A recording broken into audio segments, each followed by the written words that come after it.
जस्तै कृष्णको मृत्यु भयो, कृष्णको जीवनकालसम्म हामीले त्रेता युग मान्छौँ र कृष्णलाई जुन बाण मारियो त्यसपछि चाहिँ भनिन्छ, हाम्रो शास्त्रीय मान्यता छ कि कलियुग सुरु हो।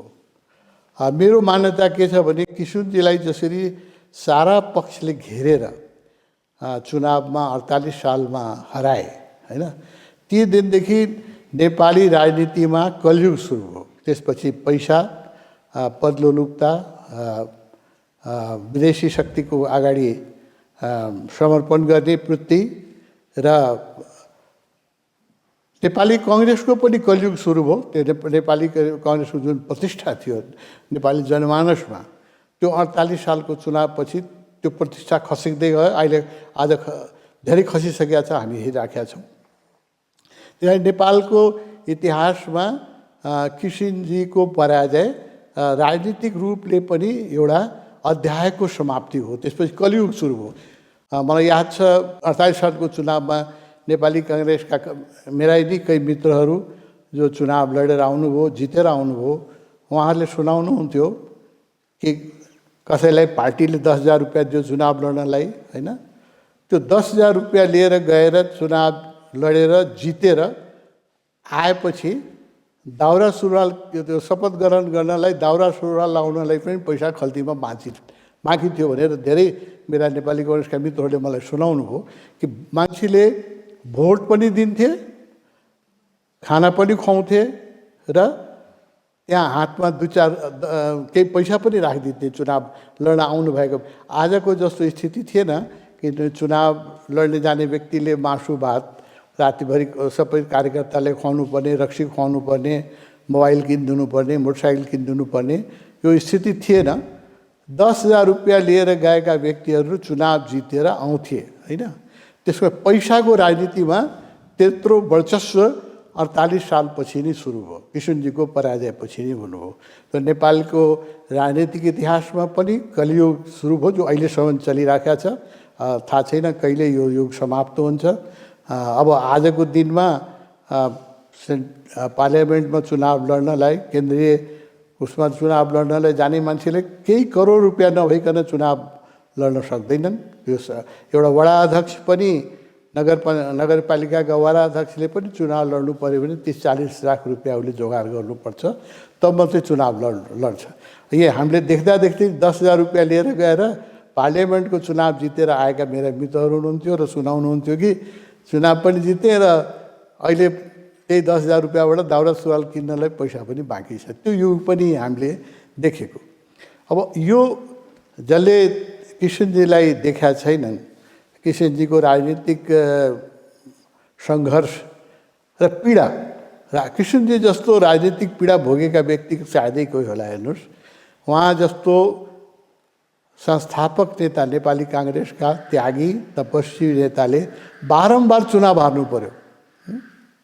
एकचोटि होइन, बारम्बार चुनाव, 3 चोटि चुनाव हार्नुभयो उहाँ हैन। चौथोचोटि पनि उहाँलाई चाहिँ दयामाया गरेर चुनाव जित्न दियो भन्नु पर्यो हैन।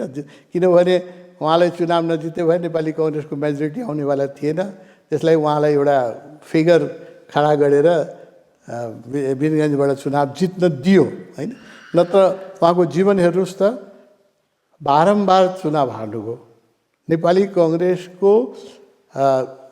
उहाँले अध्यक्षता 17 वर्षसम्म गर्नुभयो। बडो कठिन कालमा गर्नुभयो, सङ्घर्षको कालमा गर्नुभयो।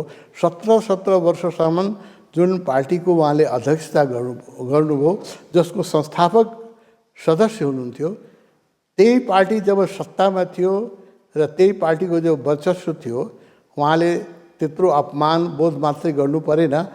जुन पार्टीले आफैले स्थापना गर्नुभएको थियो र बारम्बार चाहनुहुन्थ्यो कि पार्टी नफुटोस्, एउटा मात्रै उहाँको पीडा के थियो भने पार्टी नफुटोस् कुनै प्रकारले पनि। त्यही पार्टीबाट उहाँले राजीनामा गरेर निस्कनु पर्यो। जुन पार्टीको स्थापना गर्ने व्यक्तिले र जसले त्यो पार्टीलाई त्यो उचाइमा पुर्यायो र 2 पटक प्रधानमन्त्री बने, त्यही व्यक्तिले चाहिँ आफ्नै जीवनकालमा त्यो पार्टीको सदस्यताबाट, साधारण सदस्यताबाट पनि त्याग दिनु पर्यो। त्यो कत्रो पीडा होला, कल्पना गरौँ, त्यो कत्रो पीडा होला।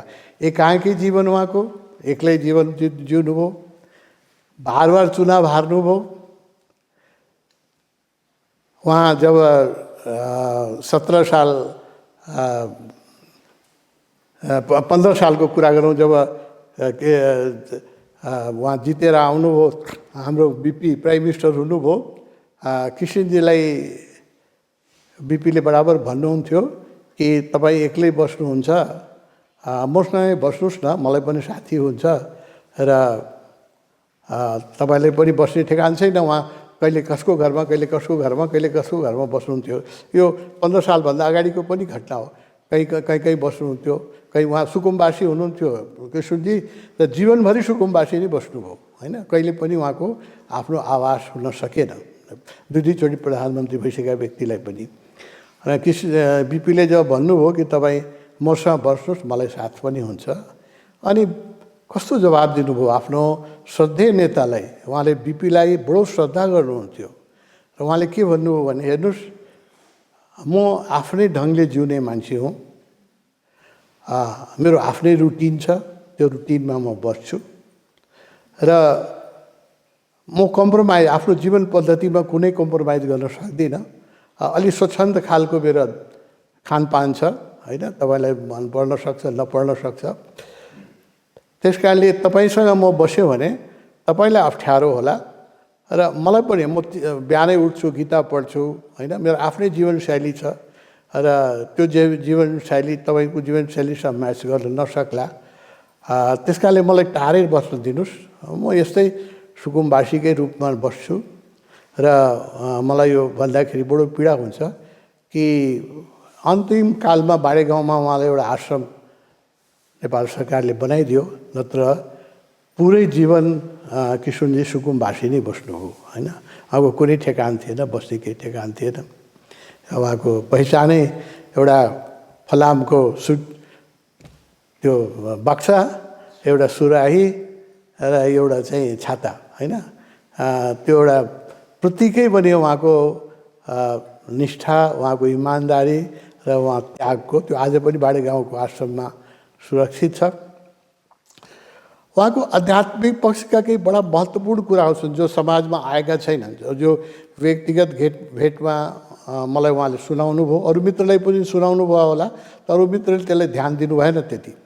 जस्तो एउटा कुरा उहाँले मलाई सुनाउनु भयो कि जब बिपी मोहन शमशेरले बिपीलाई थुनिराखेका थिए र बिपी अनसन गरिराख्नु भएको थियो, सिंहदरबारमा सायद थुनेको थियो, पुलिस ब्यारेकमा, र बिपी अनसन गरिराख्नु भएको थियो। किशुनजी चाहिँ कलकत्तामा हुनुहुन्थ्यो र गान्धीजी कलकत्ता आउनु भएको थियो। यो 2007 सालभन्दा अगाडिको कुरा, 2006 सालको होला सायद। अनि किशुनजीलाई आफ्नो नेताप्रति अत्यन्त निष्ठा र प्रेम थियो। उहाँलाई बिपी अनसन गरिराख्नु भएको छ, त्यसको पीडा थियो र बिपीलाई जेलबाट मुक्ति गराउनलाई उहाँले गान्धीजीलाई भेट्न जानुभयो। गान्धी, उहाँको आशय के थियो भने गान्धीजीले एउटा चिठी लेखिदिउन् या फोन गरिदिउन् मोहन शमशेरलाई। त्यसपछि बिपी अनसनमा हुनुहुन्छ, आमरण अनसनमा हुनुहुन्छ, अनि बिपी मर्नुहुन्छ यदि उहाँले छोडिएन भने। त्यो पीडा बोकेर उहाँ गान्धीजी कहाँ जानुभयो। किशुनजीले भन्नुभयो कि म गान्धीजीको जब रुममा प्रवेश गरेँ, गान्धीजीको टाउको पछाडि जस्तो हामीले पिक्चरहरू बनाउँछौँ र भगवान्हरूको पछाडि औराको वलय बनाउँछौँ, औराको चक्र बनाउँछौँ, त्यस्तो मैले एउटा, त्यो हामी पिक्चरहरूमा बनाउँछौँ, देउताहरूलाई बनायो भने त्यसको पछाडि एउटा प्रकाशको चाहिँ हामी सर्किल बनाउँछौँ। त्यो प्रतीकात्मक हो, किनभने दिव्य पुरुषहरूको पछाडि त्यस्तो औरा हुन्छ। उसको चाहिँ त्यो धेरै उच्च कोटिका साधकले मात्रै हेर्न सक्छन्, सामान्य आँखाले देख्न सकिँदैन। अहिले जुन एकदम धेरै एडभान्स क्यामेरा क्लियरेन्ट फोटोग्राफीको रिसर्च बन्दैछ, यसले कहिलेकाहीँ त्यो क्याच गर्छ। त्यो एकदम बडो सेन्सिटिभ, त्यसले चाहिँ एनर्जी औराको पनि पिक्चर लिन्छ क्लियरेन्ट फोटोग्राफीले, नत्र आँखाबाट देख्ने कुरा होइन। किशनजीले युवा हुनुहुन्थ्यो र त्यो बेला उहाँको जीवन पनि कुनै सन्तको दृष्टिकोणबाट डिसिप्लिन जीवन थिएन। खानापिना सबै कुरामा उहाँ स्वच्छन्द व्यक्तित्व नै हुनुहुन्थ्यो। वहाँ गान्धीजीको नजिक जाँदाखेरि उहाँले गान्धीजीको पछाडि महात्मा गान्धीको पछाडि औरा देख्नुभयो, प्रकाश वलय देख्नुभयो। त्यसको महत्त्व सायद तपाईँ अरू व्यक्तिले त्यति नबुझ्ला, हामी जोगीहरूलाई थाहा छ। धेरै माथि साधनाको धेरै माथि गइसकेपछि जब साधकको थर्ड आई फङ्सन गर्न थाल्छ, तृतीय आँखा फङ्सन गर्न थाल्छ, तब रेयरली जोगीहरूले त्यो आफ्नो नेकेड आईले त्यो औरा देख्न सक्छ। त्यो क्षमता किशनजी युवा किशनजीमा युवा अवस्थामै थियो र एकचोटि होइन, उहाँले भन्नुभयो, गान्धीजीसँग रिक्वेस्ट गर्नुभयो, चिठी लेखिदिनुहोस्। गान्धीजीले चिठी लेख्नुभयो मोहन शमशेरजीलाई कि उहाँलाई बिपीलाई छोडिदिनुहोस्, बिपी चाहिँ आमरण अनसनमा हुनुहुन्छ भनेर चिठी लेख्नुभयो। उहाँ तर राणाका त्यहाँ गुप्तचरहरू थिए, उनीहरूले काठमाडौँ फोन गरिदिइहाले कि गान्धीजी चाहिँ बिपीलाई छोडिदिनु भनेर व्यक्तिगत चिठी लेख्नु भएको छ प्रधानमन्त्रीलाई। भनेपछि त्यो चिठी नआइपुग्दै, चिठी आउनलाई त त्यो बेला टाइम लाग्थ्यो, त्यो बेला इमेल इन्टरनेट सब केही थिएन। जेनरल मान्छे लिएर आउँदाखेरि पनि दुई दिन लाग्थ्यो कलकत्ताबाट काठमाडौँ पुग्नलाई, 2-3 दिन लाग्थ्यो। त्यो चिठी नपुग्दै त्यो खबर यहाँ आइपुग्यो टेलिफोनबाट र बिपी बेलुका छुट्नुभयो। गान्धीजी नै इन्टरभेन गरिराख्नु भएको छ भने मोहन शमशेरले बिपीलाई छोडिदिनु भयो। बिपी छुटेपछि किशनजीले भन्नुभयो कि फेरि म भोलिपल्ट बिपीलाई गान्धीजीलाई धन्यवाद दिन गएँ कि तपाईँले चिठी जुन लेखिदिनु हो त्यो चिठी नेपाल नपुग्दै त्यसको प्रभाव नेपालमा पर्यो र हाम्रो नेता चाहिँ जेलमुक्त हुनुभयो, म धन्यवाद दिन आएको छु। किशनजीले भन्नुभयो, फेरि म आश्चर्यचकित भएँ कि गान्धीजी बसिराख्नु भएको थियो, त उहाँको पछाडि चाहिँ मैले औरा सेतो प्रकाशको सर्किल देखेँ। अब गान्धीजी सन्त हुनुहुन्थ्यो, आध्यात्मिक पुरुष हुनुहुन्थ्यो, इमान्दार हुनुहुन्थ्यो। उहाँको पछाडि त्यस्तो औरा म्याग्नेटिक इलेक्ट्रोम्याग्नेटिक फिल्ड, प्रकाशका फिल्ड बन्नु चाहिँ हाम्रो योगको दृष्टिकोणले एकदम स्वाभाविक हो, ठिक हो। गान्धीजी जस्तो व्यक्तित्वको पछाडि त्यस्तो प्रकाशमान औराहरू हुन्छ। गान्धीजीको मात्रै हुँदैन, जो त्यो हाइटका व्यक्ति छन् त्यसको पछाडि हुन्छन्। गान्धीजीको पछाडि त्यो औरा हुनु आश्चर्य छैन। त्यो एउटा युवा कृष्णप्रसाद भट्टराई, जो त्यो बेला नेपाली काङ्ग्रेसका चाहिँ सहायक महामन्त्री सायद हुनुहुन्थ्यो त्यो बेला, र युवा हुनुहुन्थ्यो, पछि बन्दुक पनि बोक्नुभयो र उहाँको सामान्य व्यक्तिले देख्यो भने उहाँको जीवन अलिक स्वच्छन्द टाइपको जीवन जिउनुभयो उहाँले, र त्यसलाई कहिले आफ्नो जीवन पद्धतिलाई कसैसँग लुकाउनु भएन, गोप्य रूपले उहाँले जीवनमा केही पनि गर्नु भएन।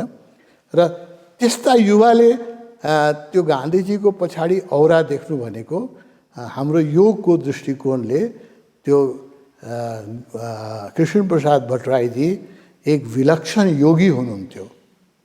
कुनै पनि योग मार्गका प्रबुद्ध व्यक्तिसँग कुरा गर्नु हो भने उसले यो कुरा बुझ्छ र यो मान्छ कि किशनजी सामान्य व्यक्तिले त्यो हेर्नै सक्दैन, त्यो औरा हेर्न सक्ने क्षमता हुँदै हुँदैन, त्यो बहुत एडभान्स योगीमा हुन्छ। पूर्व जन्ममा किशनजी अवश्यै साधक हुनुहुन्थ्यो, योगी हुनुहुन्थ्यो र यो जन्ममा पनि राजनीतिमा भए तापनि उहाँको धर्मप्रतिको निष्ठा, त्याग र उहाँको साधना, जुन जस्तो दिनमा पनि उहाँ बिहानै उठ्नुहुन्थ्यो, जबसम्म उहाँको शरीरले साथ दियो एक बिहानै उठ्नुहुन्थ्यो, बिहानै नुहाउनुहुन्थ्यो, शरीरले साथ दिएसम्म आफ्नो लुगा आफै धुनुहुन्थ्यो, शरीरले साथ दिएसम्म पहिलो प्रधानमन्त्रीको कार्यकालमा आफ्नो जुत्ता आफै पालिस गर्नुहुन्थ्यो, होइन। त्यो विलक्षण गुणहरू थियो उहाँमा, बडो विलक्षण गुणहरू थियो। अब केही जो उहाँको व्यक्तित्वका जुन अबुझ पहलुहरू छ त्यसको म कुरा गर्छु।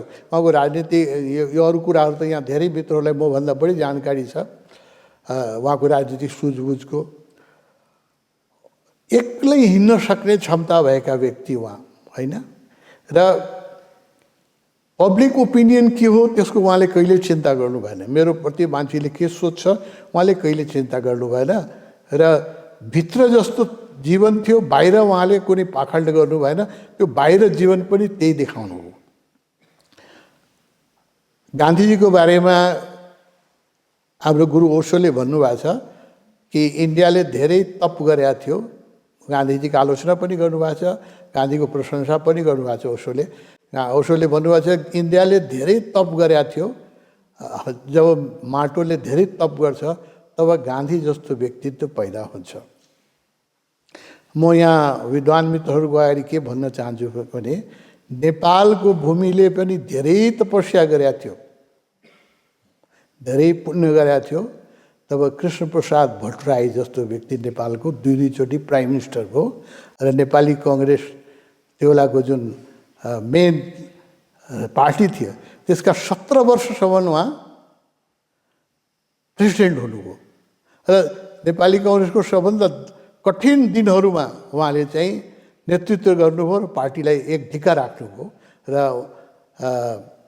प्रत्येक यो किशनजीको एउटा व्यक्तित्वको अर्को विशेषता म भन्छु, सानोदेखि ठुलो व्यक्ति, चाहे त्यो कुनै पदमा होस्, चाहे उसको कोही राजनीतिक हैसियत होस् या नहोस्, सानोदेखि ठुलो व्यक्ति पनि जब उहाँको अगाडि जान्थ्यो उहाँले यति उसलाई इम्पोर्टेन्स दिनुहुन्थ्यो, यति प्रेम दिनुहुन्थ्यो, यति महत्त्वसँग कुरा गर्नुहुन्थ्यो कि त्यो मान्छेले के भ्रम हुन्थ्यो भने किशनजी मलाई स्पेसली प्रेम गर्नुहुन्छ, अरूभन्दा बढी प्रेम गर्नुहुन्थ्यो। यो भ्रम हामी सबैलाई भएको थियो। यो जति यहाँ किशनजीका प्रेमीहरू सबैलाई यो बोध होला कि उहाँसँग भेट्दाखेरि उहाँले यति एटेन्सन दिनु, तपाईँको आइडेन्टिटीसँग उहाँको मतलब थिएन। You are a human being and if you are a good human being it's more than enough. उहाँले यति एटेन्सन दिनुहुन्थ्यो, यति माया गर्नुहुन्थ्यो, यति प्रेम दिनुहुन्थ्यो। यो कुरा गर्दाखेरि नेपालका पूर्व प्रधानमन्त्री बाबुराम भट्टराईजीले पनि मलाई भन्नुभयो, हो स्वामीजी मलाई पनि यो भ्रम हुन्थ्यो, म भेट्न जाँदाखेरि मलाई उहाँले यस्तो महत्त्व दिनु, यति एटेन्सन दिनुहुन्थ्यो, मलाई लाग्थ्यो कि मभन्दा बढी कसैलाई माया गर्नुहुन्न। मैले भट्टराईजीलाई भने यो तपाईँलाई मात्र होइन, यो हामी सबैको भ्रम थियो, मलाई पनि यो भ्रम थियो, मलाई जति माया उहाँ कसैले गर्नुहुन्न, त्यति उहाँमा एटेन्सन थियो। जो व्यक्ति पनि सामुने उभिया छ, जो अगाडि आएको छ, त्यसलाई उहाँले त्यति समादर गर्नुहुन्थ्यो। उसको पद हेर्नुहुन्थेन, उसको पोजिसन हेर्नुहुन्थेन, उसको मानवीय गुणको उहाँले चाहिँ मूल्याङ्कन गर्नुहुन्थ्यो। यदि मानवीय गुण छ भने त्यो मान्छे गरिब होस्, हामी जस्तो सामान्य एउटा साधारण साधकलाई पनि उहाँले त्यत्तिकै महत्त्व दिनुहुन्थ्यो। जति उहाँसँग भेट्न जाँदाखेरि कोही मिनिस्टर या प्राइम मिनिस्टर भेट्न जाँदाखेरि जति महत्त्व पाउँथे त्यतिकै एटेन्सन र महत्त्व हामी जस्तो एउटा सामान्य साधकले पनि पाउँथ्यो। र मेरो मात्रै भ्रम होइन, सबैको भ्रम थियो कि किशनजी मलाई सबभन्दा बढी माया गर्नुहुन्छ। र मलाई किशनजीको यथार्थ थाहा छ, मैले धेरै नजिक उहाँसँग बस्न सौभाग्य पाएको छु। उहाँ एक्लो यात्री हुनुहुन्थ्यो र उहाँ कसैलाई मिस गर्नुहुन्थेन लाइफमा, एक्लै आनन्दित हुनुहुन्थ्यो। He was happiest when he was left alone. मैले उहाँसँग सायद देखाएको छु, जब उहाँले हामीले एक्लै छोडिदिनुहुन्थ्यो तब उहाँ सबभन्दा खुसी हुनुहुन्थ्यो। र उहाँको व्यक्तिगत लगाव होइन, प्रेम सबैसँग थियो, मैले देखेको अट्याचमेन्ट कसैसँग थिएन होइन। यो एउटा योगीको महान गुण हो, जो गीतामा कृष्णले भन्नुभएको छ होइन। त्यस्तो स्थितिप्रज्ञ व्यक्तित्व मैले किशनजीमा देखेँ कि कसैप्रति पनि उहाँको अट्याचमेन्ट थिएन, आग्रह थिएन यो मान्छे फेरि आओस् मलाई भेट्न, या यो व्यक्तिप्रति चाहिँ मेरो कुनै विशेष एक्सपेक्टेसन होस्, या यसको लागि म कुनै फेभर गरिदिउँ। माने सबै मान्छे उहाँको नजरमा समान थिए र कसैप्रति उहाँको अट्याचमेन्ट थिएन, यो मैले देखेको हुँ। र हामी सबैलाई के भ्रम हुन्थ्यो भने मलाई किशनजीले बढी माया गर्नुहुन्छ भन्ने किशनजीका पुग्ने हरेक व्यक्तिलाई यो भ्रम हुन्थ्यो। उहाँको व्यवहार यस्तो थियो। यो एउटा उहाँको मानवीय गुणको म कुरा गर्छु। जब उहाँ चुनाव उहाँलाई हराइयो, म भन्दिनँ उहाँ चुनाव कमसेकम दुईचोटि चुनाव जुन भयो 48 सालको र 51 सालमा, सायद 51 सालको त्यो चुनावमा त उहाँलाई हराइयो होइन, हराइयो। र उहाँलाई चुनाव हार्दाखेरि विरोधी पार्टीका व्यक्तिहरूलाई पनि चोट लागेको थियो। एउटा अभिमन्युलाई घेरेर मार्या जस्तै सबैलाई चोट लागेको थियो र दुखी थिए। किशुनजी पनि केही समयको लागि उहाँलाई पनि खास गरी दोस्रोचोटि चुनाव हराउँदाखेरि उहाँलाई अलिकति त्यसको पीडा थियो, पीडाको बोध थियो र गणेश मानजीलाई बहुत रिस थियो कि आफ्नै पार्टीले अन्तर्घात गरेर उहाँलाई हराएको हो। किशुनजी त्यो बेला पनि पार्टीको प्रेसिडेन्ट हुनुहुन्थ्यो। गणेश मानजीले भन्नुभयो कि तपाईँ पार्टीको प्रेसिडेन्ट हुनुहुन्छ र नेपाली काङ्ग्रेसकै कार्यकर्ताले तपाईँलाई धोका दिएको छ, यिनीहरूप्रति चाहिँ अनुशासनको कारवाही गर्नुहोस्, होइन, म साथ दिन्छु र यिनीहरूलाई चाहिँ यिनीहरूमाथि चाहिँ अनुशासनको कारवाही हुनुपर्छ भनेपछि गणेश मानजीले, सम्मान्य नेताजीले यो कुरा उठाउनु भयो। पार्टीको एक्जिक्युटिभ कमिटी मिटिङमा पनि उहाँलाई पनि बार भन्नुहुन्थ्यो। उहाँलाई बढी पीडा थियो, किशुनजी हार्नु भएकोमा गणेश मानजीले बढी पीडा थियो। तर किशुनजीले जुन त्यो एक्जिक्युटिभ कमिटी मिटिङमा जुन उहाँले वक्तव्य दिनुभएको छ त्यो आजसम्म कुनै राजनेताले दिनै सक्दैन। एउटा प्रबुद्ध व्यक्ति, ध्यानस्थ व्यक्ति, स्थितिप्रज्ञ व्यक्ति भएकोले कसैले दिन सक्दैन।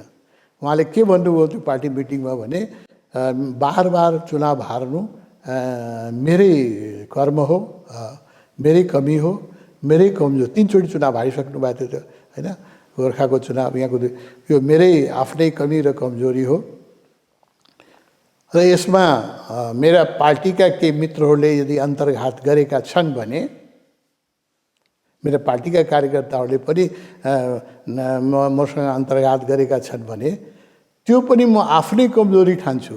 किनभने म नेपाली काङ्ग्रेसको प्रेसिडेन्ट हुँदाहुँदै आफ्नो कार्यकर्तालाई मैले डिसिप्लिन गर्न सकेन कि आफ्नो प्रेसिडेन्टलाई नै चुनाव हराउनु हुँदैन भन्ने ट्रेनिङ मैले दिन सकेन भने यो पनि मेरै दोष हो, मेरै पराजय हो। अब बुझ्नुहोस् त, यस्तो वक्तव्य तपाईँले राजनीतिको इतिहासमा, होइन, डेमोक्रेसी आएको दुनियाँमा धेरै वर्ष भइसक्यो, एउटा डेमोक्रेटिक लिडरको मलाई यस्तो स्टेटमेन्ट देखाउनुहोस् त, होइन। त्यसका लागि उहाँलाई म दुर्लभ व्यक्तित्व मान्छु र उहाँका मानवीय गुणहरू जुन छन् त्यो ह्युमन हिस्ट्रीमै छैन। नेपालको हिस्ट्रीमा छोडिदिनुहोस्, नेपालको हिस्ट्रीमा त विश्वकै राजनीतिक पटलमा मैले यस्तो वक्तव्य, चुनाव हारेको व्यक्ति, बार हराइएको व्यक्तिको मुखबाट यस्तो व्यक्तित्व मैले सुनेको छैन कि मेरै कार्यकर्ताहरूले मलाई अन्तर्घात गर्यो भने पनि त्यो पनि मेरै त कमजोरी हो नि। म नेपाली काङ्ग्रेसको प्रेसिडेन्ट हुँ, आफ्नो कार्यकर्तालाई मैले डिसिप्लिन गर्न सकेन, मैले आफ्नो कार्यकर्तालाई पार्टीको प्रेसिडेन्टप्रति इमान्दार बनाउन सकेन भने यो पनि मेरै पराजय हो। अब बुझ्नुहोस् त, यो वक्तव्यको तपाईँ मूल्याङ्कन गर्नुहोस् र यो वक्तव्यको निकटको एउटा वक्तव्य मलाई पुरै डेमोक्रेसीको हिस्ट्रीमा चुनाव हारेका नेताहरू धेरै छन्, कसैको एउटा वक्तव्य यसो मिल्दोजुल्दो वक्तव्य मलाई देखाउनुहोस् त। यो राजनीतिक इतिहासमा यस्तो वक्तव्य मैले आजसम्म पढ्न पाएको छैन, सुन्न पनि पाएको छैन, देख्न पनि पाएको छैन। पार्टी त्यही बेला फुट्थ्यो त किशुनजीले पार्टी किट्नु दिनु भएन।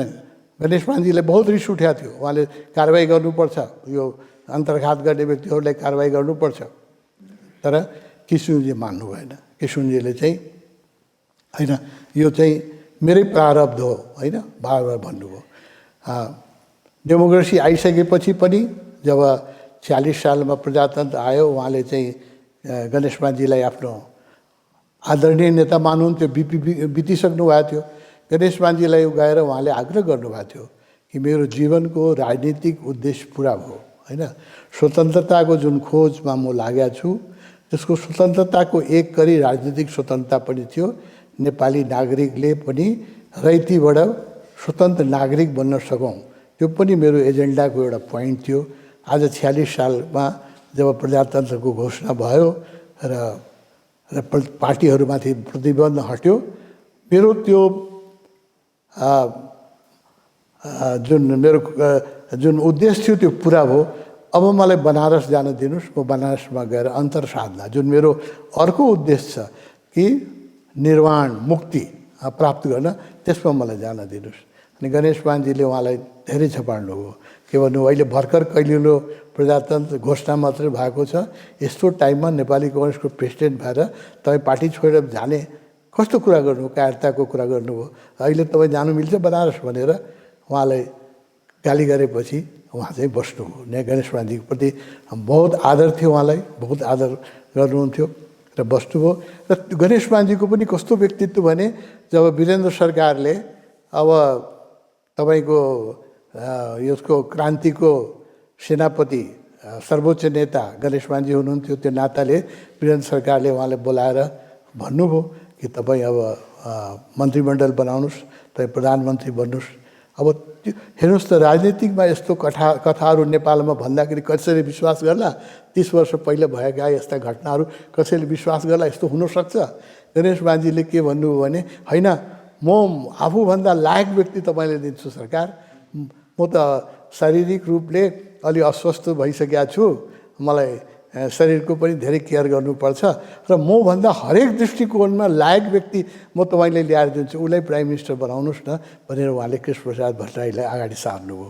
अब यो पनि जुन गणेश मानजीको सर्वोच्च नेताको जुन त्याग हो, प्रधानमन्त्रीको पद कसैले छोड्छ? आज हेर्नुहोस् त, त्यो पदको लागि कस्तो ओलम्पिक भइरहेको छ, कसैले छोड्न सक्छ त्यो पद? होइन, यसरी गरेर उहाँले चाहिँ कृष्णप्रसाद भट्टराईजीलाई चाहिँ प्राइम मिनिस्टर बनाउनु भयो, राजालाई अगाडि ल्याउनु भयो।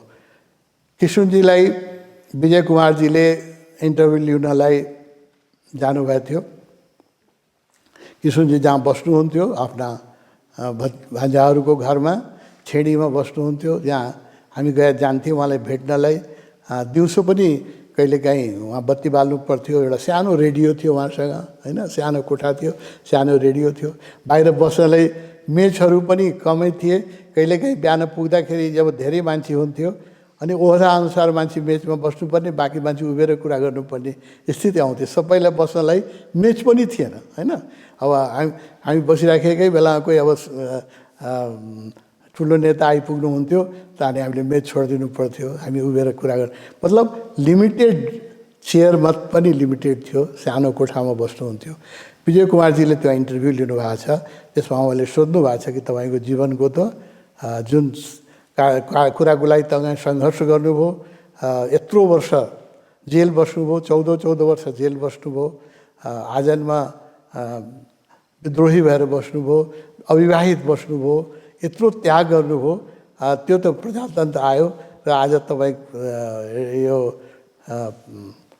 डेमोक्रेटिक मन्त्रीमण्डलको प्रधानमन्त्री नियुक्त हुनुभयो, तपाईँको जीवनको त आजभन्दा सुखी र सफल दिन मान्नुहुन्छ भने विजय कुमारजीले सोद्धाखेरि किशुनजीले जवाब दिनुभयो, होइन, मेरो जीवनको लक्ष्य, अन्तिम लक्ष्य प्रधानमन्त्री हुनु होइन, मेरो जीवनको अन्तिम लक्ष्य चाहिँ निर्वाण हो, मुक्ति हो, होइन। र यो सम्पूर्ण मनुष्यको कमी कमजोरीबाट मुक्त भएर निर्वाण प्राप्त गर्नु नै मेरो जीवनको अन्तिम लक्ष्य हो।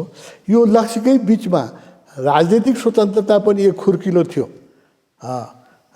राजनीतिक स्वतन्त्रता पनि हुनुपर्छ, मानवाधिकार मान्छेलाई बोल्ने आजादी हुनुपर्छ, त्यो पनि एउटा खुर्किलो थियो। त्यो खुर्किलो मात्रै आज मैले पार गरेँ, तर मेरो लक्ष्य यसलाई नमान्नुहोस्, मेरो अन्तिम लक्ष्य त निर्वाण हो र निर्वाणको पथमा आइपुगेको यो अचानकको एउटा प्रश्न हो। अब प्रधानमन्त्री भइरहेको आज घोषणा भएको व्यक्तिको भाषण सुन्दाखेरि कस्तो लाग्यो भने कुनै जोगीले, कुनै महात्माले आश्रममा बसेर बोलिरहेको कुरा जस्तो लाग्यो, होइन। प्रधानमन्त्री, अरू प्रधानमन्त्रीको इन्टरभ्यू भएको भए तपाईँ के सुन्नुहुँदा, मेरो एजेन्डा यो छ, नेपाललाई म सिङ्गापुर बनाइदिन्छु, केही दिनमा चाहिँ यहाँ रेल आउँछ, अनि पानी जहाज आउँछ, के हुन्छ, होइन। त्यस्ता भाषण सुन्ने अपेक्षा जनताले, हामीले त्यही अपेक्षा गरेका थिए कि किशुनजीले यस्तै भाषणहरू दिनुहोला, आगामी स्वर्णिम दिनहरू देखाउनु होला। त उहाँले कस्तो स्पष्टवादी भन्नुभयो कि यो मेरो लक्ष्य, अन्तिम लक्ष्य होइन, यो त आइपुगेको एउटा खुर्किलो हो, मेरो अन्तिम लक्ष्य त निर्वाण हो, निर्वाण। अब मैले धेरै पोलिटिसियनको त सङ्गत गरेका छैन, तर वर्ल्ड पोलिटिक्सका केही लिट्रेचरहरू मैले पढाएको छु। मैले अर्को प्यारलल लिट्रेचरै देख्दिनँ, प्यारलल वक्तव्य देख्दिनँ कुनै प्रधानमन्त्रीले, होइन। मोदीजी पनि एउटा योगी जस्तै व्यक्तित्व भएको प्रधानमन्त्री मानिन्छ, लालबहादुर शास्त्री पनि त्यस्तै हुनुहुन्थ्यो। तर कसैको पनि मैले यस्तो व्यक्तित्व देखाएको छैन कि मेरो मुक्तिको मार्गमा आइराखेको यो राजनीतिक मुक्ति चाहिँ एउटा खुर्किलो मात्र हो भनेर मैले आजसम्म कुनै पोलिटिसियनको, तपाईँले पढ्नुभयो भने मलाई बताउनु होला, मैले अहिलेसम्म पढाएको छैन, कहीँ सुनेको पनि छैन होइन।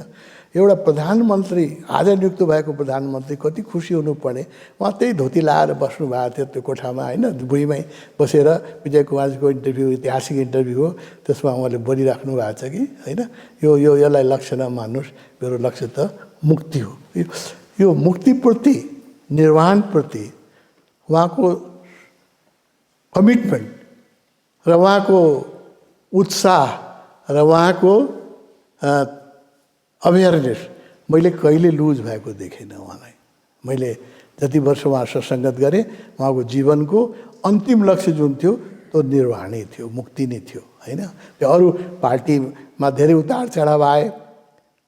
उहाँको व्यक्तित्वमा जो कृष्णले गीताका दोस्रो अध्यायका अन्तिम केही श्लोक, स्थिति प्रज्ञको श्लोक छ कि सुखमा दुःखमा, मानमा अपमानमा, जयमा पराजयमा व्यक्ति चाहिँ स्थिर रहनुपर्छ होइन। त्यो व्यक्तित्व जोगीहरूमा भेट्न पनि गाह्रो छ। जुन व्यक्तिले उहाँलाई राजनीतिमा ठुलो धोका दिन्थे, ठुलो उहाँलाई घात र प्रतिघात पढाउँथे, त्यो व्यक्ति, त्यो राजनीतिक व्यक्तिहरू त समयअनुसार आफ्नो रङ चेन्ज गर्छन्। अनि त्यही राजनीतिको सफलताको राजै त्यही हो कि टाइमअनुसार चाहिँ आफ्नो कलर चेन्ज गर्नुहुन्छ। त्यही व्यक्तिहरू गएर जब किशनजीसँग माफी माग्नुहुन्थ्यो, किशनजीको सारा रिस हराउँथ्यो होइन। मसँग गल्ती भयो, पुराना कुरा बिर्सिदिनु भयो भने यति भने पुग्ने किशनजीलाई होइन। पुरानो कुरा बिर्सिदिनु हो, मबाट गल्ती भयो भने सिद्धियो, उहाँको सारा रिस राग पुराना कम्प्लेन सबै मेटिन्थ्यो।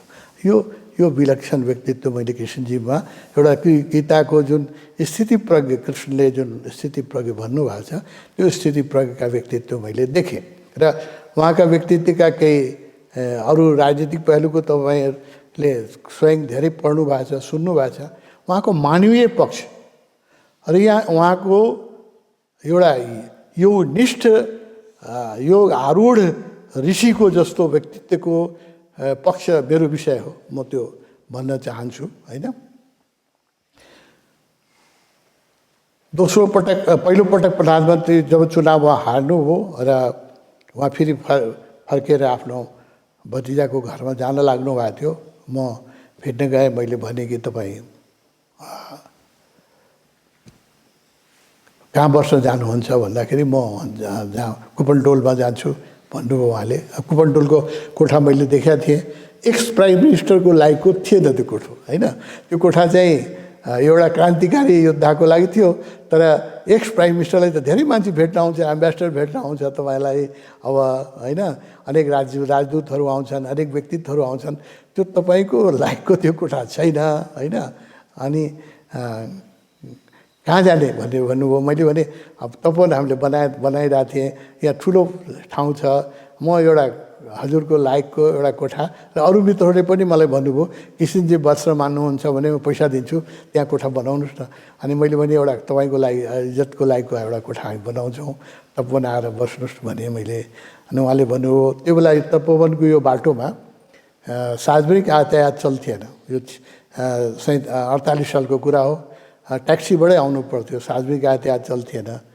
उहाँ आइसक्नु भएको थियो, उहाँ देख्नु भएको थियो। उहाँले के भन्नुभयो भने मेरा कार्यकर्ता त्यहाँ कसरी पुग्छ, मेरो सबै कार्यकर्ता त ट्याक्सी चढ्न सक्दैन बाबु, ट्याक्सी चढ्न पैसा पनि हुँदैन उनीहरूसँग, त मेरो कार्यकर्ताहरू त्यहाँ कसरी पुग्छ, त्यस कारणले मैले सहरबाट अहिले त्यति टाढा गएर बस्न मिल्दैन भनेर उहाँ फेरि आफ्नो कुपनटोलमा त्यही कोठामा गएर बस्नुभयो।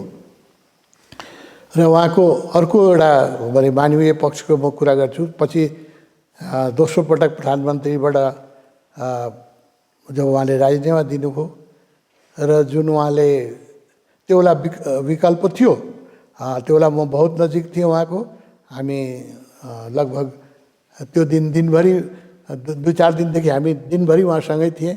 धेरै सुझाव आइरहेको थिए।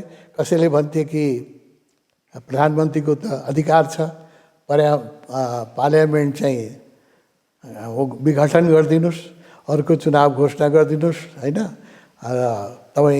तपाईँकै नामबाट नेपाली काङ्ग्रेस जितेर आएको छ, फेरि तपाईँकै नामबाट नेपाली काङ्ग्रेस जित्छ, यो त प्रधानमन्त्रीको अधिकार हो भन्दाखेरि उहाँले मान्नु भएन त्यो होइन।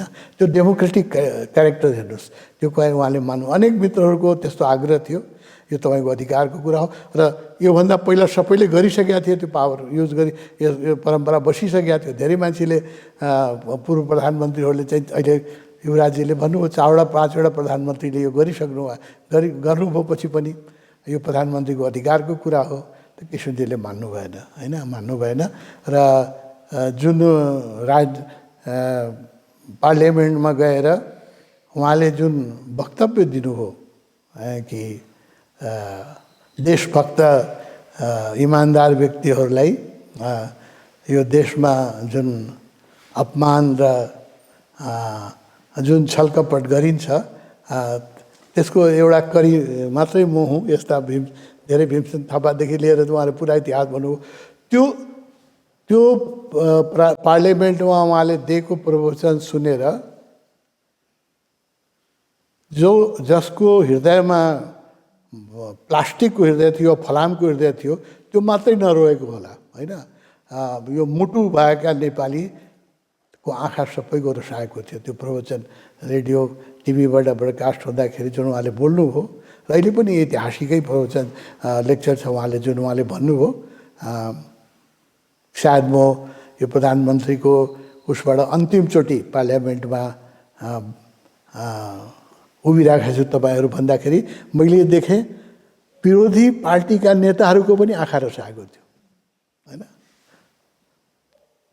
विरोधी जो एमालेका नेताहरू थियो, मैले बडो गौरले देखिराखेका थिएँ, उनीहरूको आँखा पनि जो किशनजीले भन्नुभयो कि म अन्तिमचोटि चाहिँ यो पार्लियामेन्टको प्राइम मिनिस्टरको रूपमा यो पार्लियामेन्टमा उभिएर बोलिराखेको छु, सायद म अब यो पार्लियामेन्टमा फेरि आउनेवाला छैन भन्दाखेरि मैले देखेँ माधव नेपालजीको आँखा पनि रसाएको थियो, आदरणीय पूर्व प्रधानमन्त्रीजीको उहाँको आँखा पनि रसाएको थियो।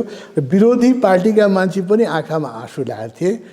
यस राजनीतिमा फलामका हृदय भएका व्यक्ति, प्लास्टिकका हृदय भएका व्यक्तिहरू नै सफल हुन्छन्।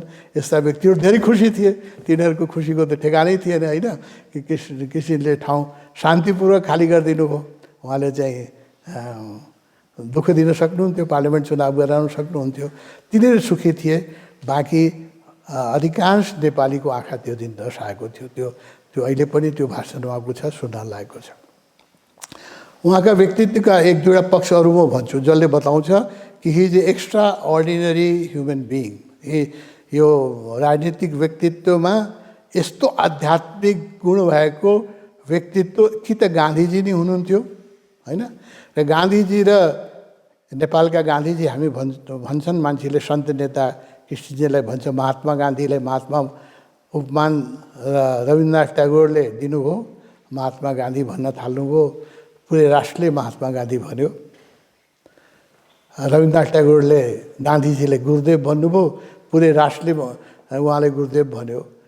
त्यस्तै सन्त नेता प्रत्येक व्यक्तिको मुखमा छ। उहाँका विरोधी व्यक्तिहरूले पनि मान्छ कि उहाँ सन्त नेता हुनुहुन्थ्यो। कृष्णप्रसाद भट्टराई सन्त नेताका जुन दुर्लभ राजनीतिक गुण, सुझबुझ, एउटा हेर्नुहोस् 46 सालमा जब उहाँ प्रधानमन्त्री बन्नुभयो, 47 सालमा जब प्रधानमन्त्री बन्नुभयो, त्यो बेला संविधान बनाउनु, अहिले संविधान बनाउँदाखेरि 2 चोटि पार्लियामेन्टको चुनाव, संविधान सभाको चुनाव गर्नु पर्यो, कति गाह्रो हो। त्यो बेला संविधान बनाउनु कति गाह्रो थियो। त्यो उहाँको क्याबिनेटमा गणतन्त्रवादीहरू थिए जो चाहन्थे नेपाल गणतन्त्र घोषित होस्, एकदम एक्सट्रिम कम्युनिस्टहरू पनि थिए। राजावादीहरू थिए जो चाहन्थे कि सक्रिय राजतन्त्र होस्। प्रजातन्त्रवादी थिए जो चाहन्थे कि संवैधानिक राजतन्त्र होस् होइन। मानवाधिकारवादी थिए। वो सम्मिलित सरकार थियो, त्यो एक पार्टीको नेपाली काङ्ग्रेसको मात्रै सरकार थिएन, त्यो सम्मिलित सरकार थियो। र त्यो बेला आर्मी, पुलिस र प्रशासन टोटलै प्राइम मिनिस्टरको हातमा आइसकेको थिएन। त्यसमा पनि आर्मीमा र पुलिसमा त एकदमै राजाको वर्चस्व थियो होइन। र एकचोटि जब संविधानमा राजाको भूमिका के लेख्दै हुनुहुन्छ भनेर 13-14 जर्नलहरू एकदम आर्मी ड्रेसमा एक प्रकारले धम्काउनलाई नि हैन किशनजीको प्राइम मिनिस्टर हुँदाखेरि किशनजी कहाँ पुग्नुभयो कि तपाईँको संविधानमा राजाको के भूमिका लेख्दै हुनुहुन्छ। एक प्रकारको इन्डाइरेक्ट थ्रेट नि थियो त्यो र किशनजीले कस्तो राम्रो ह्यान्डल गर्नुभयो हेर्नुहोस्। त्यो 14-15 जना जर्नलहरू आर्मी ड्रेस लगाएर आएका छन्, बुट सुट लगाएर एकदम राजावादीहरू, राजाको भूमिका संविधानमा सशक्त भूमिका हुनुपर्छ भन्ने इन्डाइरेक्ट प्रेसर दिनलाई किशनजीले चाहिँ एउटा आधी धोती लगाउनुहुन्थ्यो, आधी धोती ऊ गान्धीजी जस्तो ओढ्नुहुन्थ्यो, त्यो धोती लगाएर बस्नुभएको थियो किशनजीले। उहाँले भन्नुभयो तपाईँहरूलाई किन चिन्ता लाग्यो, प्रत्येक साता म राजासँग भेटिराखेको छु, प्रत्येक साता मेरो राजासँग कुरा भइराखेको छ।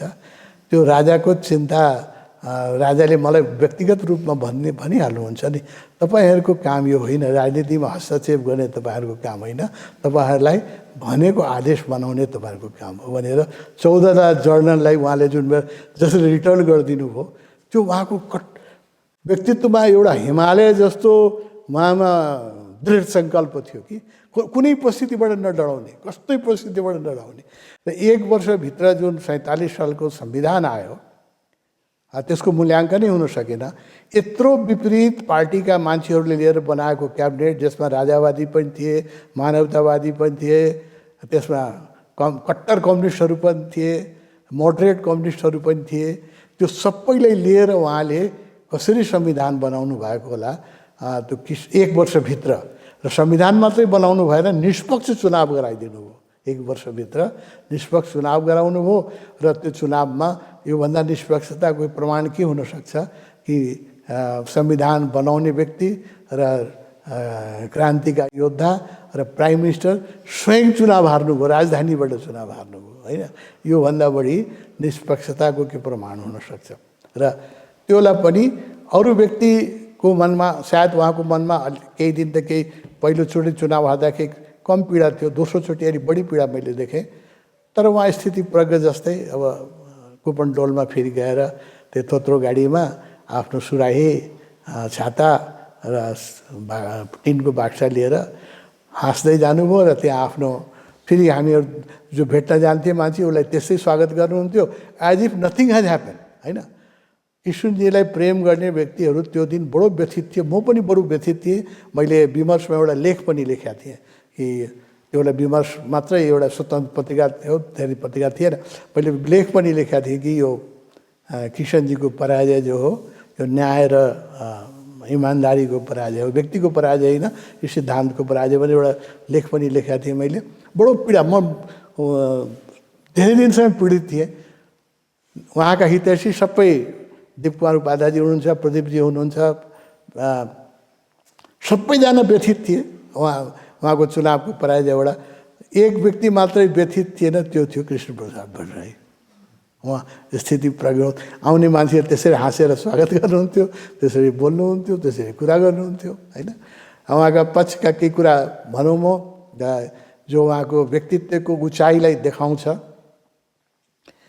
योगमेहर श्रेष्ठजी, योगमेहर उपाध्याय, योगप्रसाद उपाध्यायजीले एकचोटि यो 46 साल पूर्व जब किशनजी पार्टी प्रेसिडेन्टै हुनुहुन्थ्यो अनि पार्टी अफिसमा चाहिँ ट्याक्सीमा आउनुभएको थियो कुनै कारणले, अनि ट्याक्सीको खर्च 12 रुपियाँ लेखाउनु भयो।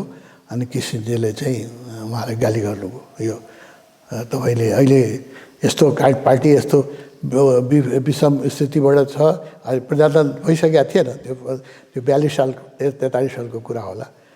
त्यो 12 रुपियाँ ट्याक्सीमा चढ्ने तपाईँलाई कसरी अहिले याउ आयो भनेर गाली गर्नुभएको उहाँले 12 रुपियाँको लागि होइन। उहाँ जब नेपाली कङ्ग्रेसका मान्छेहरूले फर्म भर्थे पार्टीको, 1 रुपियाँ त्यो बेला शुल्क थियो होइन।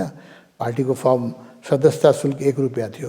त्यो 1 रुपियाँ मैले देखेको छु, 1 रुपियाँको नोट किशनजीले त्यो सदस्यता शुल्कको जुन फर्म थियो त्यसमा क्लिप गर्नुहुन्थ्यो, पिन गर्नुहुन्थ्यो कि 1 रुपियाँ यताउता नहोस् होइन, 1 रुपियाँ यताउता नहराओस् भनेर त्यो पनि पिन गर्नुहुन्थ्यो होइन। यस्तो निष्ठा पार्टीको पैसाप्रति एकचोटि मनमोहन भट्टराईजी पुग्नु भएको छ कुपनटोल, केही खर्च भएन। त्यो बेला यो 46 साल पहिलाको कुरा गर्छु म। केही मद्दत चाहियो, एकदमै बेखर्ची भएको छु भनेर पुग्नु भएको छ। अनि कृष्णजीले के भन्नुभयो भने, हेर मेरो कोट झुन्याएको छ भित्र, त्यसको बायाँ पकेटमा गएर निकालेर ल्याऊ, केही पैसा होला। दायाँ कोट नछुने, दायाँ पकेटमा चाहिँ पार्टीको पैसा छ त्यो नछुनु है, बायाँ पकेटमा मेरो पैसा छ त्यो लिएर आऊ।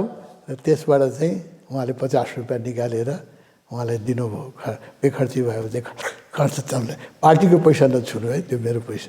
भने 50 रुपियाँको लागि हेर्नु, एउटा कार्यकर्तालाई, आफ्नो कार्यकर्ता जो उहाँप्रति मन प्राणले समर्पित कार्यकर्ता थियो, त्यसलाई पनि उहाँले 1 रुपियाँ चलाउन दिनुहुन्थेन। यस्तो इमान्दारीको पनि एउटा अद्वितीय ऊ हुनुहुन्छ, एक्जाम्पल हुनुहुन्छ उहाँ। दुईवटा पक्षको कुरा उहाँले गर्नुहुन्थ्यो। एउटा जब 10 वर्ष जेलपछि, सुन्दरी जेलमा जेल बसेपछि 10 वर्षको जेल जीवन बडो टर्चरस हुन्छ। र मान्छेलाई, अब हामी अहिले कोरोनामा 1-1.5 वर्ष मात्रै घरमा थुनेपछि कस्तो उकुस मुकुस भएको छ, बाहिर जाउँ जस्तो हुन्छ होइन। र 10-10 वर्षसम्म एउटै कोठामा थुनेर बस्दाखेरि कस्तो भयो होला त्यो कल्पना गर्नुहोस्। र त्यो कालमा उहाँ चाहिँ बिहानदेखि गीता पढ्नुहुन्थ्यो, त्यही रुटिन, बिहानदेखि गीता पढ्ने, दिनभरि पुस्तक प्रेमी व्यक्ति होइन।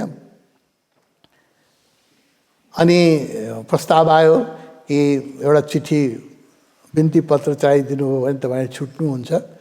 बिन्ती पत्र पनि धेरै कम्प्रोमाइजिङ हुनु पर्दैन, अलिकति विनम्र भाषामा एउटा चिठी लेखिदिनुहोस् तपाईँ छुट्नुहुन्छ भने। उहाँका नेताहरू सबैले चिठी लेखे।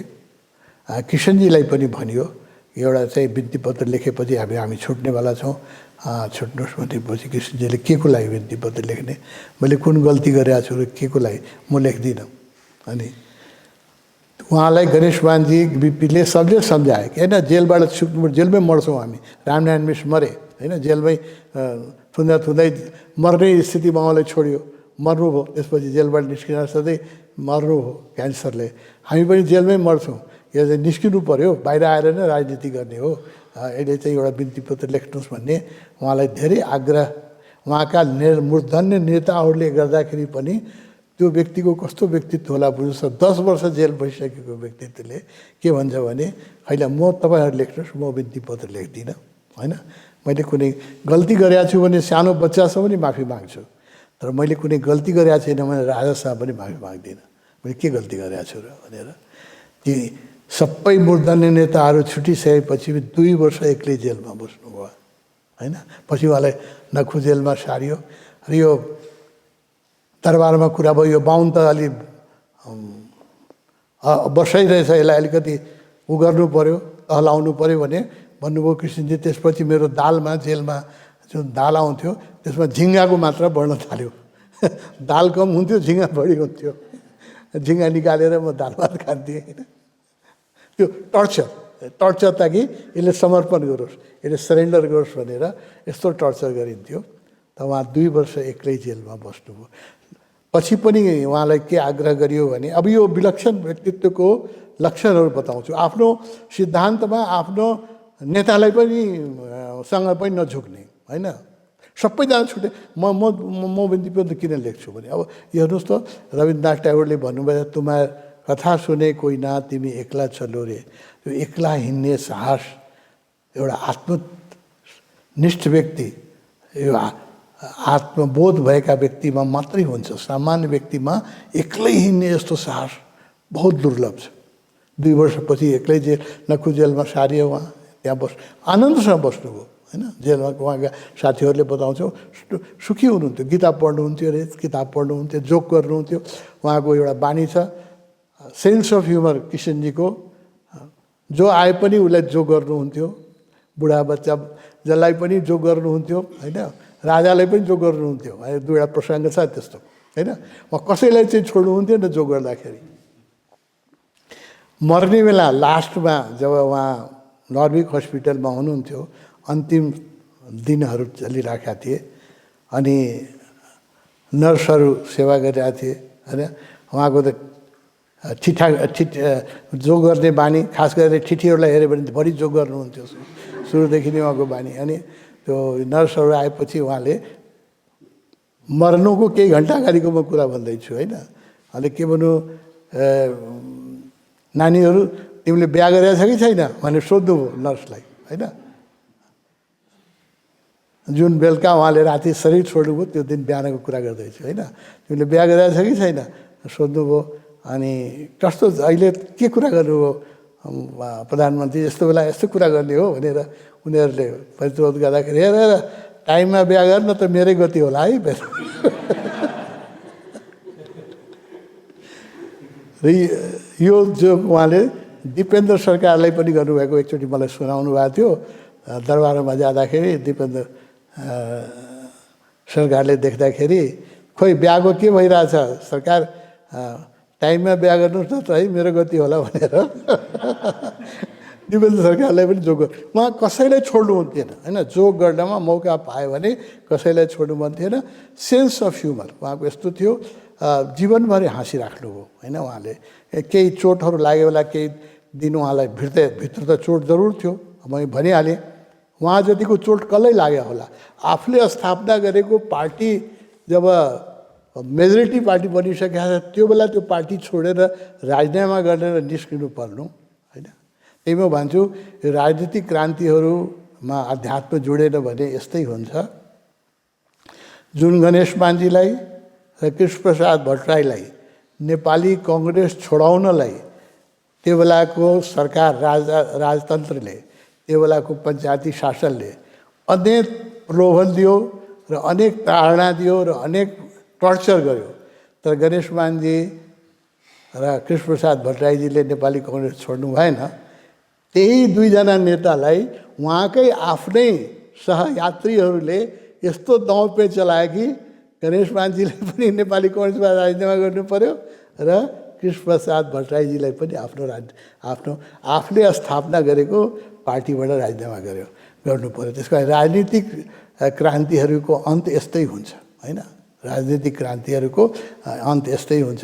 जबसम्म त्यसमा अध्यात्म जोड्दैन तबसम्म त्यसमा कुनै मूल्याङ्कनै हुँदैन व्यक्तित्वको अवसरवादिता होइन।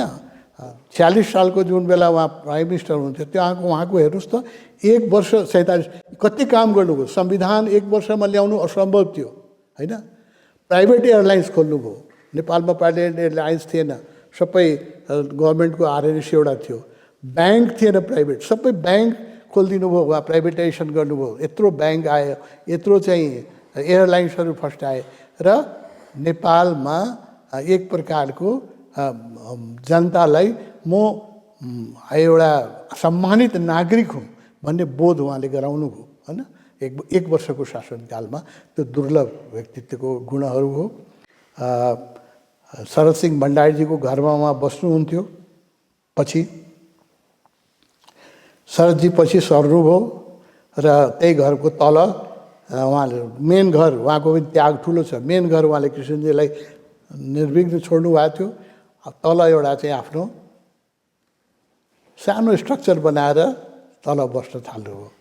एक दिन कृष्णजीले मलाई बोलाएर के भन्नुभयो भने हेर्नुहोस् यो शरदजीको घर हो, उहाँ आफै तल बस्नुहुन्छ 2टा कोठामा, यत्रो घर चाहिँ मैले अगोटेर बसेको छु, मलाई चाहिँ ठिक लागिरहेको छैन। त्यस कारणले यसो काम गर्नुहोस्। एकजना मेरा हितैषी मित्रले मलाई 20 लाख रुपियाँ घर बनाउनु हो भने तपाईँलाई 20 लाख रुपियाँ दिन्छु भन्नुभएको छ। त्यस कारणले तपाईँ त इन्जिनियर हुनुहुन्छ, एउटा सानो नक्सा कोर्नुहोस् त 20 लाख रुपियाँमा बन्ने। र यो शरदजीको घर अब मैले छोडिदिनु पऱ्यो, किनभने उहाँ आफै परिवार लिएर चाहिँ तल बस्ने, म चाहिँ पुरै दरबारले बस्ने, यो मलाई न्यायोचित लागिरहेको छैन। एकजना मित्रले मलाई 20 लाख रुपियाँ दिन्छु भन्नुभएको छ, तपाईँले 20 लाख रुपियाँमा बन्ने एउटा नक्सा कोर्नुहोस्, घर बनाऊ। अनि एकजना अर्को इन्जिनियर साहबलाई पनि भनेको थिएँ, उहाँले एउटा बनाएर पनि दिनुभएको छ। त म तपाईँलाई धेरै विश्वास गर्छु, तपाईँले कोर्नुहोस् भन्नुभयो। मलाई गुरु भन्नुहुन्थ्यो, गुरुले पो कोर्नुहोस् भन्नुभयो। मैले भने किशनजी यो म गर्न सक्दिनँ। पहिलोचोटि मैले उहाँलाई नाइ भने जीवनमा। मैले किशनजी यो काम मबाट हुन सक्दैन, किन भनेर सोध्नुभयो। मैले भने हेर्नुहोस्, तपाईँ जीवनभर सुकुम्बासी बस्नुभयो होइन। अब अहिले आएर तपाईँले आफ्नो घर बनाउनु हो भने तपाईँको त्याग तपस्या सबै बर्बाद हुन्छ। र 20 लाख रुपियाँ घर पनि राम्रो बन्दैन। तपाईँको जुन यस कोठा हुनुपर्छ, अमिताले कोठा हुनुपर्छ, मान्छे आउँछ तपाईँले भेट्न आउँछ, बैठक कोठा हुनुपर्छ, भान्सा हुनुपर्छ। 20 लाख रुपियाँ सम्भव पनि छैन, 20 लाख बन्नु पनि बन्दैन। र तपाईँको जुन पहिचान छ होइन, त्यो तपाईँको सम्मान सुकुम्बासी हुनुमै छ। तपाईँले आफ्नो घर बनाउनु हो भने तपाईँको त्यो सम्मान र तपाईँको जुन उचाइ छ त्यो घट्छ। र 20 लाख रुपियाँमा कुनै घर पनि बन्दैन।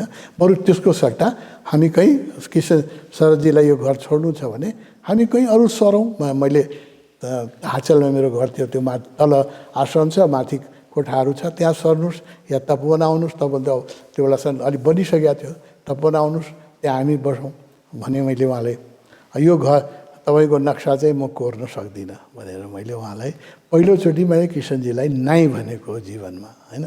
बरु मार्मिक छन् छ, उहाँ र म मात्रै थिएँ कोठामा। उहाँले चाहिँ त्यो अर्को आँखामा आँसु निकाल्नुभयो र जब उहाँ बडो भावपूर्ण हुनुहुन्थ्यो, इङ्ग्लिस बोल्नुहुन्थ्यो होइन। अनि उहाँले भन्नुभयो, Swamiji you are my best friend, you have save me होइन, मेरो फ्रम ए पाप ग्रेट, मबाट ठुलो पाप हुन लागेको थियो, तपाईँले मलाई बचाउनु भयो। र यो जग्गाको एकजना इन्जिनियरले कोरेर एउटा दिएको थियो, यसलाई च्याचुत गरेर ल यसलाई फालिदिनुहोस्, र यो कुरा कसैलाई नभन्नु होला। आज म भनिरहेको छु तपाईँहरूलाई, यो कुरा कसैलाई नभन्नु होला, मलाई तपाईँले ठुलो पापबाट बचाउनु भयो, म तपाईँको अनुग्रहित छु भनेर यसरी हात जोडेर उहाँले भन्नु। अनि यो विशेषता थियो उहाँको व्यक्तित्वको होइन। जीवनभर सुकुम्बासी नै बस्नुभयो। पछि चाहिँ बाँडे गाउँमा जुन एउटा त्यो पनि हामीले भवन विभागले अलिकति ठुलो कोठा बनाइदिनुहोस्, अलिक ठुलो कोठा बनाइदिनुहोस् भने उहाँको कोठाहरू धेरै सानो थियो होइन। तपाईँ त्यसमा उहाँ सर्नुभयो आश्रममा। उहाँको नाउँमा न एक आना जग्गा कहीँ थियो, न कुनै ब्याङ्कमा खाता थियो होइन, न उहाँसँग कुनै सामान राख्ने कुनै ठुलो व्यवस्था थियो होइन।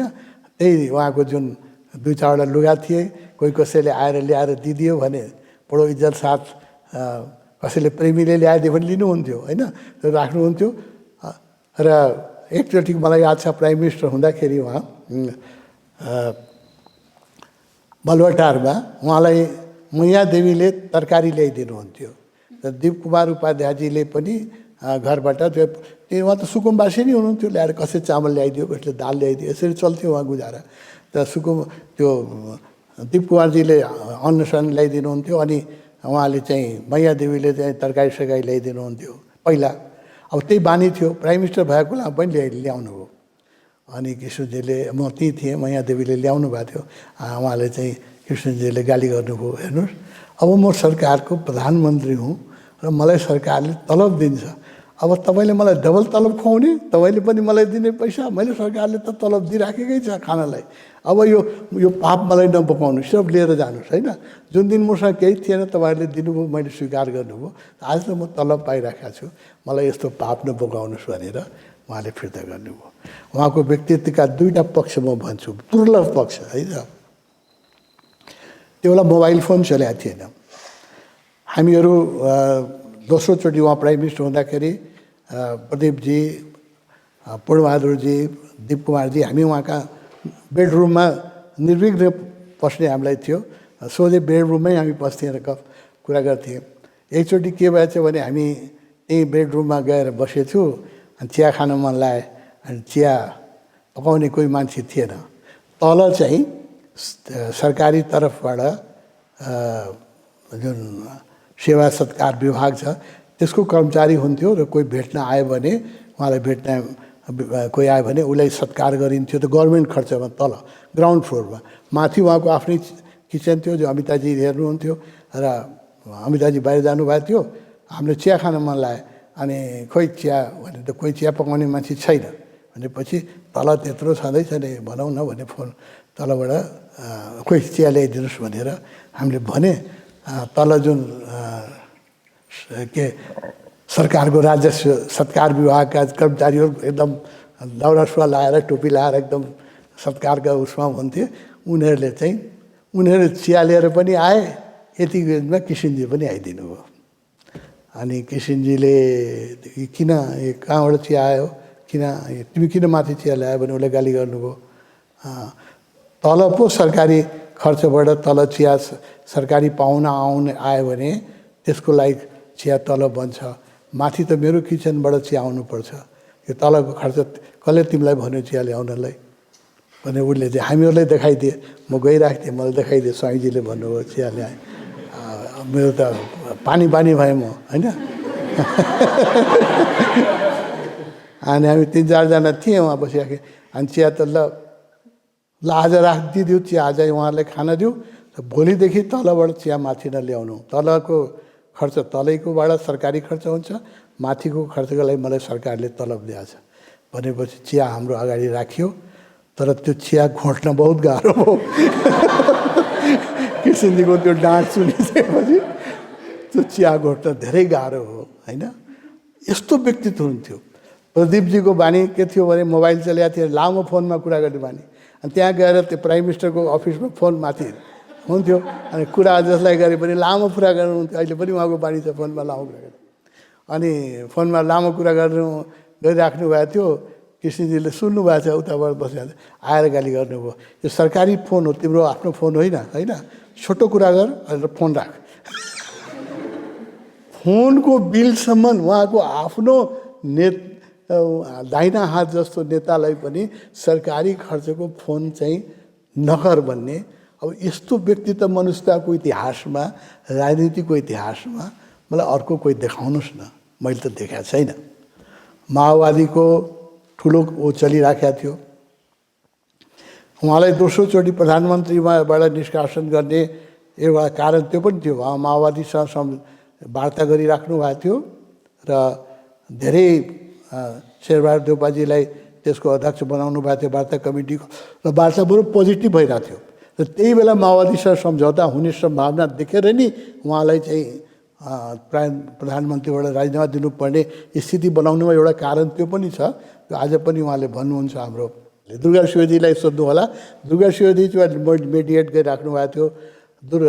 शेरबहादुर देउपाजीलाई उहाँले कमिटीको प्रेसिडेन्ट बनाउनु भएको थियो, वार्ता कमिटीको।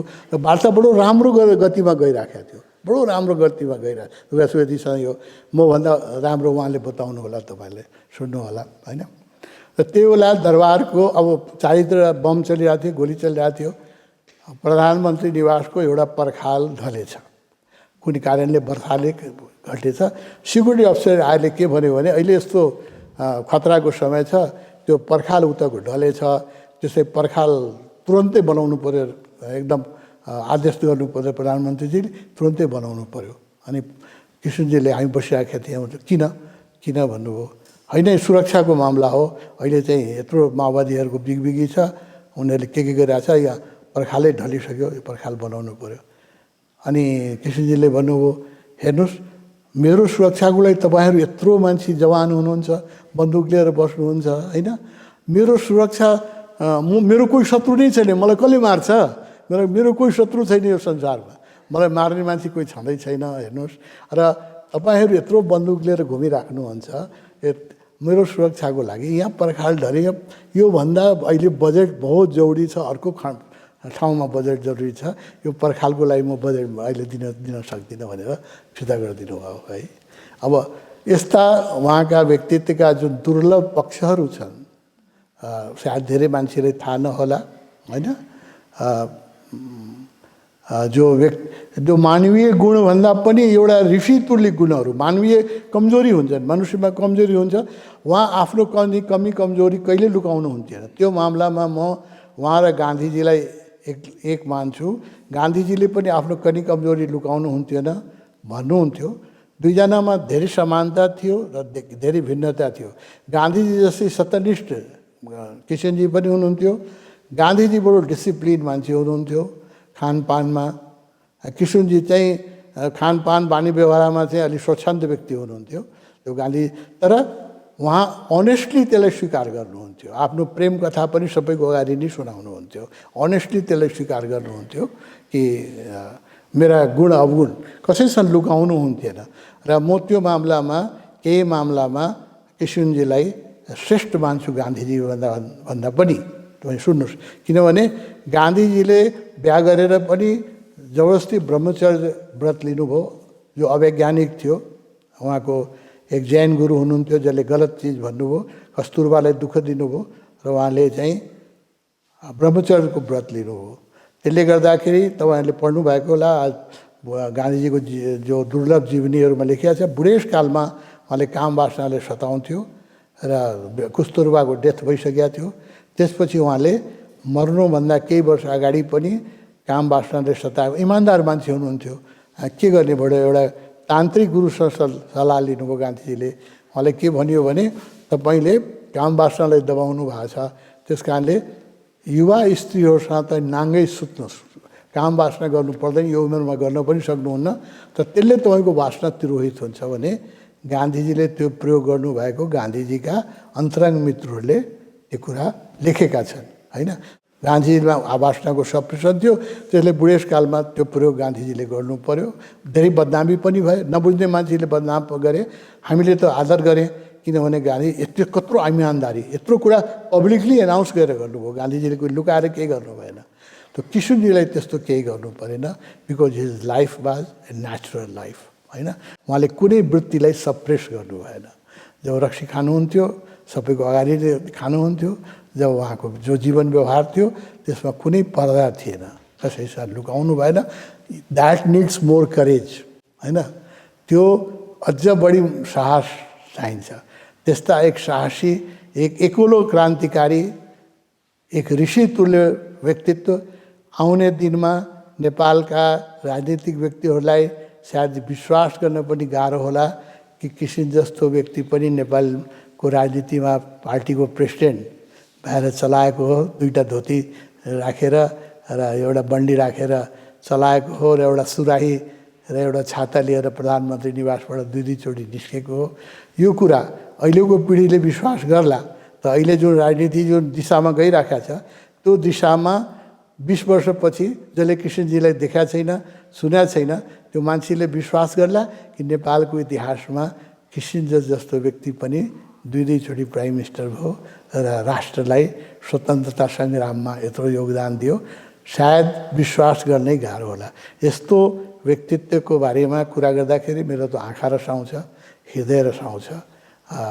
र जसको आँखा किशनजीको नाम लिएर जसको हृदयमा उन्माद हुँदैन, जसको आँखामा रसाउँदैन, त्यो आँखालाई म ढुङ्गाको आँखा भन्छु, पत्थरको आँखा भन्छु। उहाँको व्यक्तित्वै यस्तो थियो कि उहाँलाई आदरले निहुरिन्छ, निहुराउनु पर्दैन। उहाँको कुनै पद थिएन लास्टका दिनमा, तब उहाँसँग दुईचोटि म भारत भ्रमण गर्नको मौका मिले। इन्डियामा जुन नेतालाई भेट्नलाई अहिलेको पदाधिकारीहरूले धेरै खुसामद गर्नुपर्छ, इन्डियामा गएपछि इन्डियाको फरेन मिनिस्टरले भेट्नु या प्राइम मिनिस्टरलाई भेट्नु बडो गाह्रो हुन्छ। ती इन्डियाका प्राइम मिनिस्टरहरू जो किशनजी जब कुनै पदमा हुनुहुन्थेन, खुट्टा ढोक्नुहुन्थ्यो किशनजीको होइन। एउटा त इन्डियाको कल्चर के छ, आफूभन्दा उमेरको गएको मान्छेले खुट्टा ढोक्ने चलन छ होइन। त्यो किशनजीलाई खुट्टा ढोक्नुहुन्थ्यो र किशनजी यात्रा गर्दाखेरि म उहाँसँग साईवालाई भेट्न जाँदाखेरि बेङ्गलोरमा थिएँ, त्यहाँको राज्यपाललाई फोन गर्नुभयो, चिफ मिनिस्टरले फोन गर्नुभयो। आवाज कस्तो गर्नुहुन्थ्यो किशनजीले भेट्नलाई होइन। होइन तपाईँसँग समय छ भने भेटौँ, नत्र तपाईँ आफ्नो घरमा सुखी रहनुहोस्, म आफ्नो घरमा धेरै सुखी छु। वक्तव्य हेर्नुहोस् न, कस्तो वक्तव्य होइन। नत्र तपाईँ आफ्नो घरमा सुखी रहनुहोस्, म आफ्नो घरमा धेरै सुखी छु। राज्यपालहरूले आएर उहाँलाई ढोकेको मैले देखाएको छु होइन। त्यो जुन व्यक्तिको कुनै पद थिएन, एक्स प्राइम मिनिस्टर, र व्यक्तित्वको एउटा टावरिङ पर्सनालिटी थियो। एउटा उहाँको व्यक्तित्वमा एक सुन्धाराभन्दा पनि ठुलो उचाइ थियो, जसको अगाडि जसको हृदयमा पनि श्रद्धा। उहाँको पदको लागि उहाँलाई कसैले श्रद्धा गरेन, किशनजीको व्यक्तित्वको अगाडि जो पनि श्रद्धा नथुन्थ्यो। उहाँको आँखा कसैको अगाडि झुकेन होइन, र उहाँको अगाडि जो व्यक्ति जाँदाखेरि पनि लाग्थ्यो कि यो एउटा हामी एउटा टावरिङ पर्सनालिटीको अगाडि कुरा गरिरहेका छौँ। यस्ता चरित्रका धनी नेपालका गौरव। मैले भने नेपाल आमाले धेरै तपस्या गर्नुपर्छ, अर्को किशनजीलाई जन्माउनलाई नेपाल आमाले धेरै तपस्या गर्नुपर्छ। यो माटोले धेरै तप गर्यो भने पनि र अहिलेका युवाहरूले धेरै किशनजीको जीवनबाट गुणहरू सिक्नुभयो भने मात्रै नेपालको इतिहासमा फेरि अर्को किसिम कृष्णप्रसाद भट्टराईको आगमन हुन्छ, नत्र आउने दिनमा मान्छेहरूलाई विश्वास गर्न गाह्रो हुन्छ। यस्तो व्यक्ति पनि सक्रिय राजनीतिमा थिए। मैले मेरो हृदय उहाँको प्रति बडो प्रेम र आदर र श्रद्धाले भरिया छ। मैले रातभरि बोलेँ भने पनि मलाई सन्तोष हुँदैन, त्यस कारणले मेरो बानीलाई यहीँ विश्राम दिनु उचित होला।